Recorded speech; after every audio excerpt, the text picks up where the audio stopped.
கஷ்டப்பட்ட வீட்டினிலே பெற்றெடுத்த மகனே நீ கடைசி வார வாயலைய உன்னை 10 மாதம் நான் சுமந்தே பாலூட்டி வளர்த்த மகனே உனக்கு சோறுட்டி வளர்த்த மகனே உன்னை பாசமோடி வளர்த்து வந்த நான் உன்னை பாசமோடி வளர்த்து விட்டேன்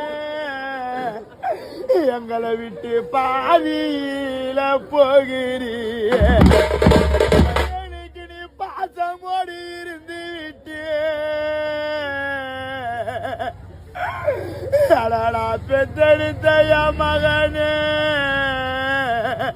நீ பாதியில போகலாமா